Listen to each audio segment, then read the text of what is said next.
Hello, I'm Kads, and welcome to today's video. So today I have the absolute pleasure of discussing one of the most hyped fusions in the game, at least recently, maybe in the entirety of the game, and that is Gnut. So if we check him out really quickly here, he's a defense-based legendary Spirit Affinity who is absolutely cracked out of his mind, and let's see why. So starting with the A1 triple hitter, great for Giant Slayer, and it has a 100% chance when booked of decreasing the target's turn meter by 15%, and that is per hit, so up to 45%.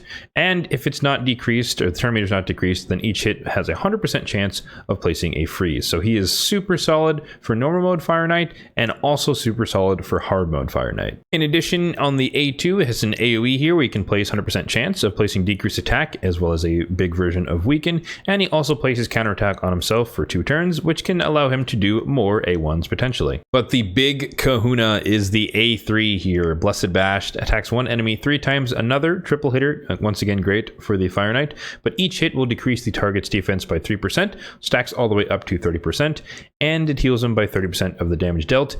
Oh, and by the way, the damage dealt is based on his defense, but also the enemy's max HP. So think about Septimus, Royal Guard, Husk, Coldheart, Acrisia, and the like, and he's essentially one of those, albeit on a 4-turn cooldown when booked, and single target, it's still a massive smack because it is a triple hitter. On the passive here, no holding back, he does have the ability to deal full damage when he counterattacks. If you guys didn't know, when you counterattack or ally attack, you deal 75% damage instead of 100%, and so he just gets that last 25% back. And lastly, we do have the aura here, which is excellent for those of you in the early game because it is ally accuracy in dungeons by 80, which is effectively a 5-star banner. So if you don't have any banners on a lot of your champions and you put this guy in the lead, one, he's a boss killer anyways, especially with the A3, but he can also effectively increase your entire team's accuracy, which can allow you to do a lot more things in the game. So if we hop over to the index version, just so you can see his actual base stats once he's 6-star and ascended, he has 19,000 on the HP, super solid, 1,500 base defense,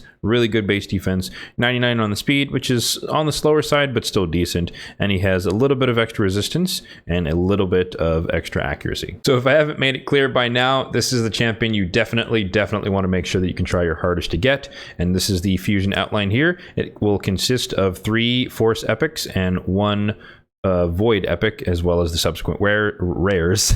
So 12 force rares and 4 void rares. So since the fusion is live, the calendar is also live, summarizing all of the events and tournaments, but as you guys know, I do prefer the spreadsheet variation, and this will be linked in the description box down below if you guys want to use this one instead. But we have the entire fusion laid out day by day, as well as some of the events going on. This is a traditional fusion, so you might want to make or take note of some of the potion keeps and when they open, depending on what you need. In this case, it's only force and void, so just check your potions and see if you have enough. But yeah, this is the fusion here, and it's a pretty standard layout. We have the 4 dungeon splits, as well as a double classic arena tournament. We have 1 champion training tournament. We have a 1 champion chase. We have 3 divers, 3 art enhance champion training event, as well as the summon rush. At first glance, there are a couple of things that jump out to me about this particular fusion. The first being is that it's fairly condensed, and what I mean by that is that normally a fusion kind of stretches around to around 18 days or so. You can kind of see the previous ones here, you know, give or take, but usually around 18 days. In this case, the one for Gnut only goes up to day 14, so just about 2 weeks. So all of the events are kind of compressed, and there's a lot more overlap than there usually is. So what that manifests as, for example, with the artifact enhancements ones, there's only a day in between, so there's not a whole lot of time to recoup your spent silver in between each of the events. As well as it's worth noting that the pinch points in this case are champion training with the dungeon event or dungeon tournaments, and so you basically have the entirety of the champion training event during 2 different dungeons, and then majority of the champion training tournament during the entirety of IG. So they're not really spaced out as much as we might like, so you're gonna have to budget your energy appropriately between those 2 types of events / tournaments. On the right here we have my expected milestones. Anything marked with an asterisk means it's an estimate or an approximation. The things that are just values are what are in game or what we already know. So in this case, the one thing to highlight here is that we do have the standard format again of one champion chase and one summon rush. I'd expect the champion chase to be normally where it is, around 2,500 points, in this case just for one of the rares. However, for the summon rush, we are going to have the standard rare at the low level and epic at the high level split. And I would expect, given the quality of Gnut as a champion, that he's going to be closer to what they had for, if we scroll down, for Pythion, where the epic for this fusion was all the way up at around 10 sacreds or 4,900 points. For that, we won't know until the summon rush goes live, but that's my approximation / warning to you guys. If you're planning on trying to get the epic from the summon rush, that way you can skip some of the other events and tournaments, because you can always do a fusion with just the rares and making all the epics yourself. But if you want to take the shortcut, spend a bit more shards, obviously.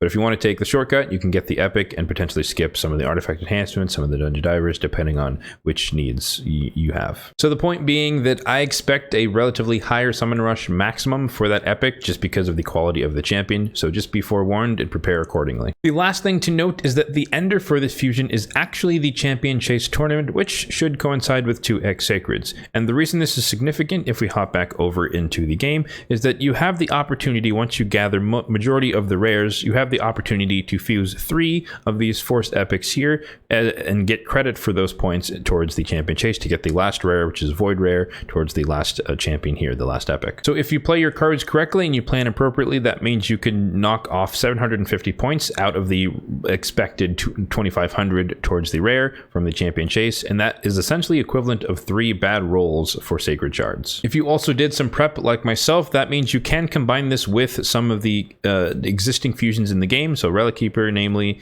and the Broadmaws. And so in my case, I do have one Relic Keeper one Relic Keeper ready to go, and I have 2, almost 3 Broadmaws ready to go as well. So you add all those up, and I can basically not pull a single sacred for the champ chase and still be able to get the rare out of it. So if you can, try to take advantage of that being the last event in the fusion. So since this is a more hyped up fusion that a lot more people will be trying to get, I do want to go a little bit deeper into some of the tips and tricks to help you guys out and help you get this fusion done. The 3 most important things you should be managing during any fusion is your energy, your silver, and your gems. Energy, just allocate it appropriately depending on which event or tournament you're trying to max out. Silver, you need to have a decent amount of it stockpiled in order to complete all the artifact enhancements, but you can also keep in mind that you will be accruing silver by doing all the other events and tournaments going on. And so there's some give and take there as far as how much silver is required overall. And then gems, to me, the best use of gems is not ancient shards or anything like that, or masteries. It's just converting your gems into energy to use towards events and tournaments in order to get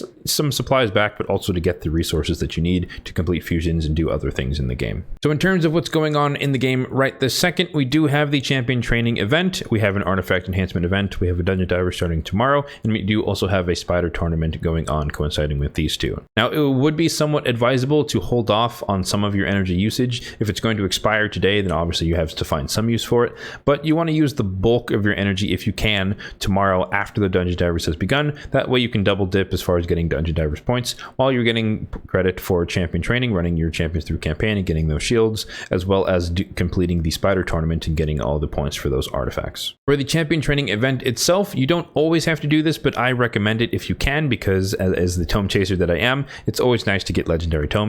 But if you just want to get the rare, it's only going to cost you 7,000 points. But if you really want to go for it and start booking out your Gnut, then you might want to try your luck and try to get all the way out to 14,750, which is pretty standard for a 5-day champion training event, and that averages to about 3,000 points a day. There's no way to do this with just the daily accrual energy. This is where your gem count and other extra supplies come in handy, as far as using them to make sure that you can do the appropriate amount of champion training each day to get all the way down to the legendary tome. But once again, not mandatory. If you can only get to 7,000, getting Gnut is more important necessarily than booking him as soon as possible. A couple other tips relative to the tavern and champion training is that before you feed chickens, so in this case I have a 5-star chicken right here, be sure to throw a handful of brews in there. I usually do 4, and that gives them 19 levels, and that gives you a pretty decent bulk of points towards champion training events and tournaments. That way you're just not wasting potential free progress just by feeding them at level 1. You could do this for 5-star chickens, 4-star chickens, and below, but I typically just opt to keep it to the 5-star and the 4-star. However, some people like to also do it for their 3-star chickens. And speaking of chickens, generally for fusions, if I can get away with it,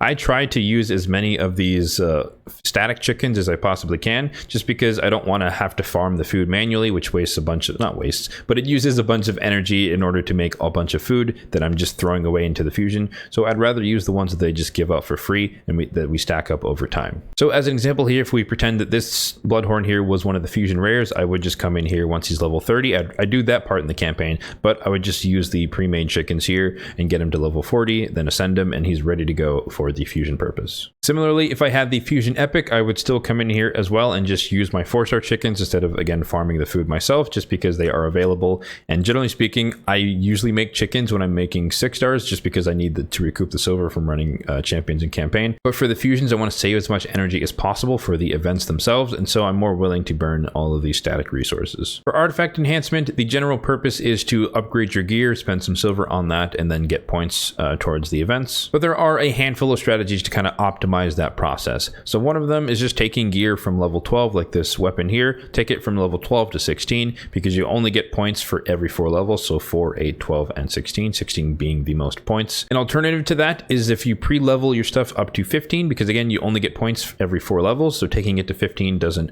add anything until you get it to 16. So you can pre-level stuff, prepay the silver up to 15, and then just do the last level once the artifact enhancement is live. So like a ring like this, for example, I could take this for the last level once it's begun, and then we can see what stats we get at level 16. Another method is doing what's called a gear cleanse. So essentially you come into your artifacts or your accessories, you kind of look around and you see, for example, I have a bunch of unleveled rings, and so I could come in here, look at the stats, roll up to level 4, level 8, see if I like the substats, and if I don't, I can just sell it, get some of the silver back, and then I can move on to another piece and do the same thing. And what this does is it allows you to get the credit for leveling up artifacts, maybe to 8, 12, and maybe 16 if it's a really good piece. You get the credit for leveling them up for the artifact enhancement, but you also get some of your silver back because you are selling pieces that do not roll properly. So hopefully those tips give you a solid foundation for how to do majority of the events in the fusion. Obviously for the dungeon tournaments and dungeon divers, you just need to spend energy appropriately to get artifacts and thus get credit for those events.